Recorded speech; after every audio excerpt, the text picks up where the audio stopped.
If you have ever had a medical imaging test, you may have heard about contrast agents. These are chemical compounds typically used in the detection of biological targets, such as viruses or cancer cells. They bind to the target and glow to facilitate their detection, and in the case of cancer cell, their removal. Recently, new chemical agents have been developed based on small metallic particles of only a few hundreds of atoms, and called nanoparticles.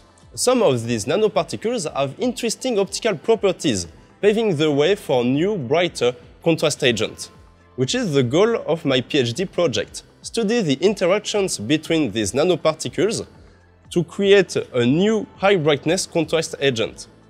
It's a collaboration between 3 laboratories present here in Grenoble, the CEMES, the Felix and the DTBS Leti, and 2 LabEx, Arcane and l'ANEF. The first nanoparticle I'm working on is called a quantum dot, and it can shine light when it's excited. Here are some solutions of quantum dot under sunlight and under excitation. Optically speaking, quantum dots are very efficient, so that almost all the energy they receive is converted into light. But they are not yet intense enough to be visible through the skin, and so we need to amplify them further. Luckily, another particle is capable of such an effect. It's a nanoparticle composed of gold atoms organized into a cylindrical shape, and so it's called a nanorod.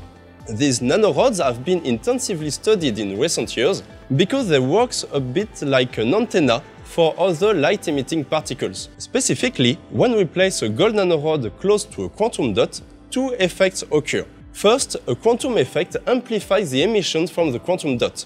And second, the gold nanorod absorbs this light and radiates it intensively in a specific direction. Moreover, we can modify these 2 nanoparticles with synthetic DNA strands, which work a bit like Velcro and permit specific hybridization. This means that if the 2 corresponding sequences are mixed together, they attach and link our nanoparticle with a strong, rigid connection. And this is my PhD project. First, synthesize these nanoparticles and functionalize them with synthetic DNA strands.